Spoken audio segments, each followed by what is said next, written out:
चलिए इस वीडियो में हम बात करेंगे केरल की राजनीति की। दरअसल वीडी सतीशन की कैबिनेट में 12 दुश्मन सामने आ गए हैं। केसी वेणुगोपाल की रिमोट से क्या अब केरल की सरकार चलेगी? क्योंकि कैबिनेट का विस्तार हमने कल ही जिक्र किया था कि हुआ है। विस्तार से हम समझते हैं। नमस्कार, आप देख रहे हैं न्यूज़ 18 का डिजिटल प्लेटफॉर्म। मैं हूं आपके साथ श्रुति श्रीवास्तव। केरल में वीडी सतीशन भले ही मुख्यमंत्री बने हैं, लेकिन उनकी 20 सदस्यीय कैबिनेट में 12 ऐसे चेहरे हैं जो नहीं चाहते थे कि वह मुख्यमंत्री बने। वीडी सतीशन ने 12 ऐसे नेताओं को मंत्री बनाया है जो कांग्रेस महासचिव केसी वेणुगोपाल को मुख्यमंत्री बनाना चाहते थे। केरल में शपथ ग्रहण समारोह संपन्न होने के बाद चर्चा शुरू हो गई है कि भले ही केसी वेणुगोपाल मुख्यमंत्री नहीं बन पाए, लेकिन अब वह रिमोट से नई सरकार को चलाएंगे। हालांकि इसके दूसरे पहल पर भी बातें हो रही हैं। कहा जा रहा है कि राहुल गांधी ने केरल सरकार में गुटबाजी को खत्म करने के लिए या वीडी सतीशन को सीएम और कैबिनेट में केसी वेणुगोपाल के दबदबे वाला डांफ खेला है। क्या है सब कुछ, विस्तार से समझिए। केरल में वीडी सतीशन की अगुवाई में संयुक्त लोकतांत्रिक मोर्चा यानी कि यूडीएफ का नई सरकार का शपथ ग्रहण हो गया है। मुख्यमंत्री वीडी सतीशन की अगुवाई में 20 मंत्रियों ने भी शपथ ली है।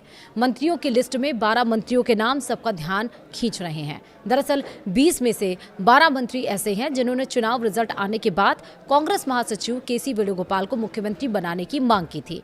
यानी केरल की नई सरकार की कैबिनेट को देखकर यही लग रहा है मानो मुख्यमंत्री वीडी सतीशन भले ही हैं, लेकिन कैबिनेट पूरी तरह से केसी वेणुगोपाल की है। राजनीतिक गलियारों में चर्चा है कि क्या कांग्रेस के केंद्रीय नेतृत्व ने केरल में सरकार गठन में पार्टी के दो गुटों को मैनेज करने की कोशिश की है। मुख्यमंत्री वीडी सतीशन के शपथ ग्रहण में 20 मंत्रियों ने शपथ लिया।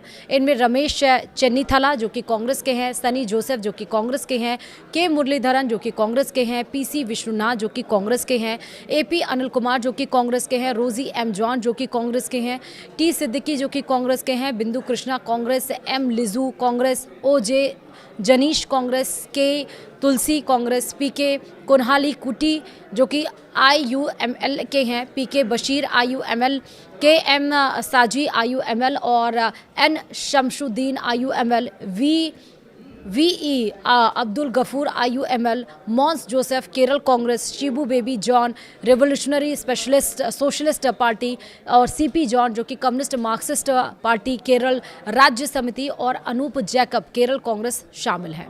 इन 20 मंत्रियों में 12 ऐसे चेहरे हैं जो चाहते थे कि वीडी सतीशन मुख्यमंत्री ना बने और केरल की सत्ता केसी वेणुगोपाल को सौंपी जाए। माना जा रहा है कि केरल में मुख्यमंत्री पद की दौड़ में पिछड़ने के बावजूद केसी वेणुगोपाल ने नई सरकार के गठन में अपनी मजबूत पकड़ साबित कर दी है। बताया ये जा रहा है कि कांग्रेस कोटे के ज्यादातर मंत्री वही हैं जिन्होंने मुख्यमंत्री पद की लड़ाई के दरमियान वेणुगोपाल का समर्थन किया था। इनमें सनी जोसेफ, एपी अनिल कुमार, रोजी एम जॉन, ओजे जनीश कुमार, पीसी विश्वनाथ, बिंदु कृष्ण और टी सिद्दीकी जैसे नाम शामिल बताए जा रहे हैं। के तुलसी को भी वेणुगोपाल खेमे के करीब माना जा रहा है। वह पल्लक्कड़ से कांग्रेस सांसद वीके श्रीकंदन की पत्नी है। वहीं के मुरलीधरन के रुख को लेकर साफ तस्वीर सामने आई है। ऐसी भी चर्चा है कि मुख्यमंत्री पद की दौड़ के दरमियान कांग्रेस के 44 जिलों ने वेणुगोपाल के समर्थन में अपनी राय दी थी। नई कैबिनेट में उनकी दलों की मजबूत पहचान को इसी राजनीतिक ताकत का संकेत माना जा रहा है। केरल में वीडी सतीशन के नेतृत्व वाली सरकार के शपथ ग्रहण पर कांग्रेस महासचिव केसी वेणुगोपाल ने कहा कि संयुक्त लोकतांत्रिक मोर्चा यानी कि यूडीएफ सरकार के पास मंत्रियों की सबसे सक्षम टीम में से एक है। वह जनता की आकांक्षाओं के अनुरूप आगे बढ़ेगी। उन्होंने ये भी कहा कि यूडीएफ सरकार में हमारे पास मंत्रियों की सबसे सक्षम टीम में से एक है। राज्य एक ऐसी नई शासन व्यवस्था की आशा में प्रतीक्षा कर रहा है जो अनावश्यक विवादों में उलझने के बजाय सार्थक परिवर्तन ला सके और जनता के लिए कार्य कर सके। वहीं यूडीएफ सरकार इस जिम्मेदारी के लिए खुद को तैयार कर रही है और उसे कार्य करने के लिए समय दिया जाना चाहिए। उन्होंने कहा कि चुनाव के दरमियान यूडीएफ की ओर से दी गई 5 गारंटी लागू की जाएगी। इन गारंटियों में महिलाओं के लिए मुफ्त बस यात्रा और कॉलेज जाने वाली छात्राओं के लिए 1000 रुपए की मासिक सहायता शामिल है।